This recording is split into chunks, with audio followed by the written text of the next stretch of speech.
صبر کیا تھا۔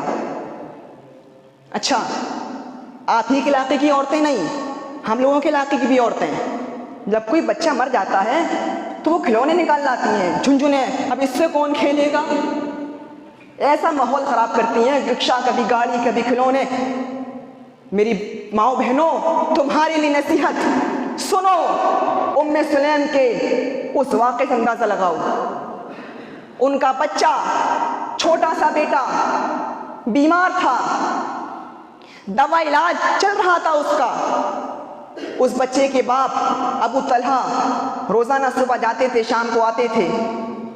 ایک دن کام سے گئے ہوئے ہیں اور یہاں ان کا بیٹا بیماری میں انتقال کر گیا۔ ام سلیم کا چھوٹا سا بچہ، ابو طلحہ کا چھوٹا سا بیٹا انتقال کر گیا۔ محلے کی کچھ عورتوں کو معلوم ہوا۔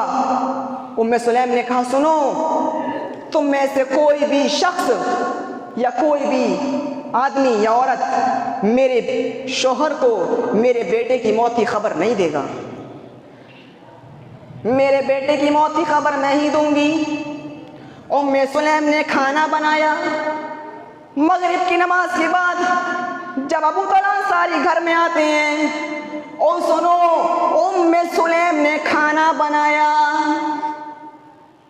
پڑھیے، کھانا بنانے کا لفظ موجود ہے، میں نہیں کہہ رہا ہوں، یہ سچ ہے۔ جس گھر میں انتقال ہو جائے، میت ہو جائے، اس کے گھر میں 3 دن تک چولہا نہیں جلتا، رشتہ داروں کی طرف سے کھانا آتا۔ لیکن میں تمہیں صبر کا معنی بتانا چاہتا ہوں کہ دیکھیے ام سلیم نے اپنے بیٹے کے انتقال پر کیسا صبر کیا۔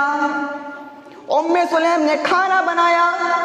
شام کو ابو طلحہ مغرب کی نماز کے بعد آتے ہیں، دسترخوان لگا دیا، بیٹا تو چلا گیا، اب شوہر کو کیوں پریشان کیا جائے، ان کو کیوں بھوکا رکھا جائے۔ ابو طلحہ جب گھر میں داخل ہوتے ہیں، پوچھتے ام سلیم بیٹا کیسا ہے، اس کی طبیعت کے بارے میں بتاؤ کیسا ہے، بیمار چھوڑ کر گیا تھا، بتاؤ کیسا ہے۔ فرما بردار بیوی مسکرا کر جواب دیتی ہیں، آئے میرے سرتاج، آئے میرے پیارے شوہر، بیٹے کی طرف سے فکر نہ کیجئے، الحمدللہ اور دنوں کی بنسبت آج بہت آرام سے ہیں، اور دنوں کی بنسبت آج اس کو مکمل سکون مل چکا ہے، اللہ تعالیٰ نے اس کو مکمل شفا دے دی ہے، پورے آرام سے ہیں۔ بیوی کی زبان سے یہ جملہ سنا، سامنے والے کمرے میں بیٹے کو دیکھنے کی ضرورت محسوس نہیں کی، آرام سے ہے، کیا کر رہا ہے، سو رہا ہے، ٹھیک ہے سونے دو، پھر میں اس کو ڈسٹرب نہ کروں۔ ادھر ام سلیم کھانا کھا رہی ہیں اور اپنے شوہر کو بھی کھانا کھلا رہی ہیں۔ ایمانداری کے ساتھ بتاؤ، جس کا بیٹا زندگی کا سہارا انتقال کر گیا ہو، سامنے والے کمرے میں اس کی باڈی رکھی ہوئی ہو، اور یہاں ام سلیم کھانا کھا رہی ہیں، ان کے شوہر بھی کھانا کھا رہے ہیں، کیا یہ کہہ سکتے ہو ان کو صبر نہیں تھا؟ کیا یہ کہو کہ ان کو اپنے بچے سے محبت نہیں تھی؟ ہم نے صبر کا معنی جانا ہی نہیں ہے، سمجھا ہی نہیں۔ کھانا کھا کر فارغ ہوتے ہیں، بیوی میں تھکا ہوا ہوں، ٹھیک ہے تھوڑا سا آرام کریے۔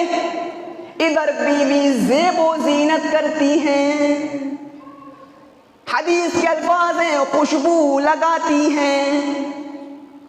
گھر میں خوشبو لگا سکتی ہے عورت، لیکن اپنے شوہر کے لیے، شادی میں جانے کے لیے نہیں، شادی میں جانے کے لیے نہیں۔ یہ جو امرنگن بندریاں بنی پھرتی ہیں نا، میری بہنوں تم جانتی ہو، جو عورت، جو لڑکی ظہر کی نماز پڑھ کر گئی، ظہر کی نماز پڑھ کر اپنے گھر سے نکلی مارکیٹ کے لیے، اور اس نے خوشبو لگا لی۔ خوشبو کا لفظ ہے، خوشبو صرف عطر میں ہی نہیں ہوتی ہے، صابن میں بھی خوشبو ہوتی ہے، شیمپو میں بھی خوشبو ہوتی ہے، تیل میں بھی خوشبو ہوتی ہے۔ جس نے خوشبو لگا کر جو عورت نکل گئی، ظہر کی نماز پڑھ کے گئی، اب وہ واپس آ کر عصر کی نماز پڑھنا چاہتی ہے، وہ نماز نہیں پڑھ سکتی جب تک کہ وہ غسل نہ کر لے، جب تک کہ وہ خوشبو کو صاف نہ کر لے، وہ نماز نہیں پڑھ سکتی۔ میری ماؤں بہنوں، تم اس چیز کو بڑے ہلکے میں لے رہی ہو، یہ میرا موضوع نہیں ہے، بس ایک بات آگی تو بتلا رہا ہوں، پھر کبھی انشاءاللہ موقع ملا تو گفتگو ہوگی اس پر۔ ام سلیم خوشبو لگاتی ہیں، زیب و زینت کرتی ہیں، اپنے شوہر کے من پسند کپڑے پہنتی ہیں، اپنے شوہر کے بغل میں آرام کرنے لگتی ہیں، گویا کہ وہ اپنے شوہر کو دعوت دے رہی ہوں کہ آئیے اور ایک بیوی کے ساتھ جو پرسنل تعلقات ہوتے ہیں وہ قائم کیجئے۔ ابو طلحہ نے بھی ان کی زیب و زینت کو، خوشبو کو دیکھ کر ان کے ساتھ اس رات ہم بستری کی۔ صبح فجر کی نماز سے پہلے دونوں اٹھتے ہیں، میاں اور بیوی غسل کرتے ہیں، بغل میں کمرہ ہے، بیٹے کی لاش اس کمرے میں رکھی ہوئی ہے، یہاں ہم بستری بھی ہو رہی ہے، غسل بھی کیا جا رہا ہے۔ غسل کرنے کے بعد جب ابو طلحہ انصاری نماز پڑھنے کے لیے جانے لگے تو بیوی نے ان کے ہاتھ کو پکڑ لیا اور پوچھا، اے ابو طلحہ جا رہے ہو جاؤ، لیکن اللہ کے نبی سے ایک مسئلہ معلوم کر لینا، ایک مسئلہ پوچھ لینا۔ کہا کیا؟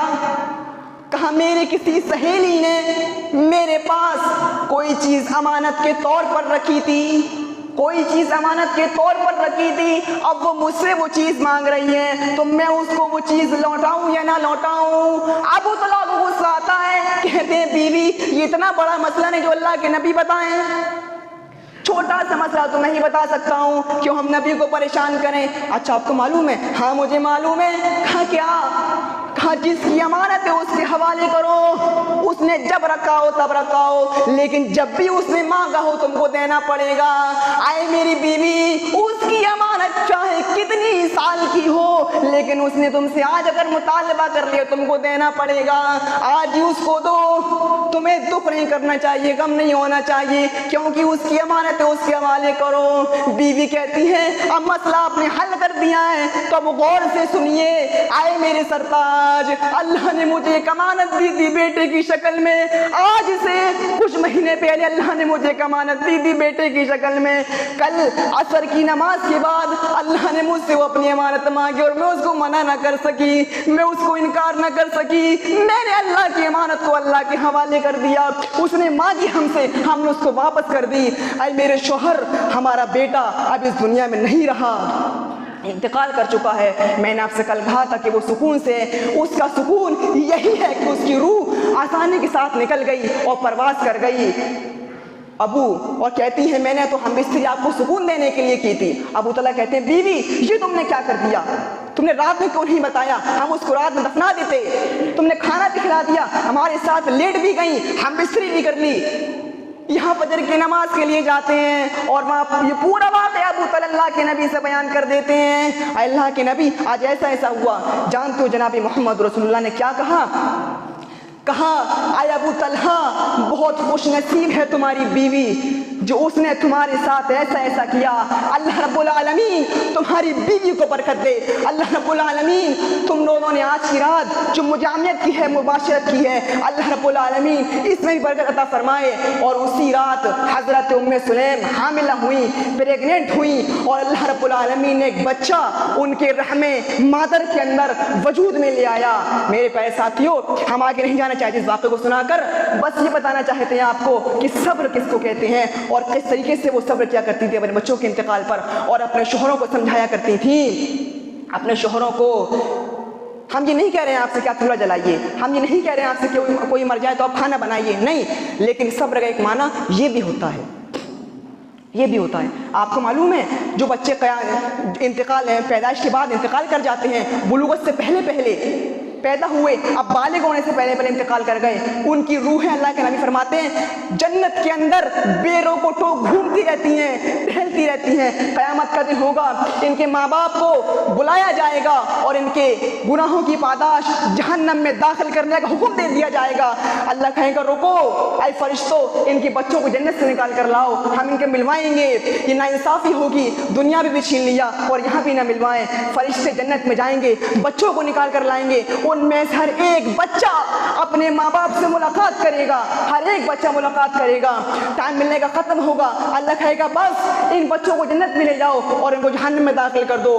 وہ بچے اپنے ماں باپ کے دامن کو پکڑ لیں گے، چھوڑیں گے نہیں، لم یفارق، اور پکار پکار کر کہیں گے اللہ تو نے دنیا میں بھی چھین لیے، ماں باپ کی محبت ہم سے چھین لی اور یہاں بھی تو محروم کر رہا ہے، اے اللہ جب دنیا میں چھین لی تو یہاں کیوں محروم کر رہا ہے؟ اللہ کہے گا فرشتوں میں نے ان معصوم بچوں کی تمناؤں کو پورا کر دیا، جاؤ ان بچوں کو جنت داخل کر دو، ان کے ماں باپ کو بھی داخل کر دو، اور وہ بچے اپنے ماں باپ کو جنت میں لے جائیں گے۔ یہ ملے گا صبر کرنے والے ماں باپ کو، صبر کرنے والے۔ نوحہ، ماتم، زمانے جاہلیت کے نعرے لگانا اور الٹی سیدھی بات بولنا، یہ ان لوگوں کو نہیں جنہوں نے اپنے بچوں کے انتقال پر صبر کیا ہوگا، یہ ان کو ملے گا۔ ہم دعا کرتے ہیں کہ الہ العالمین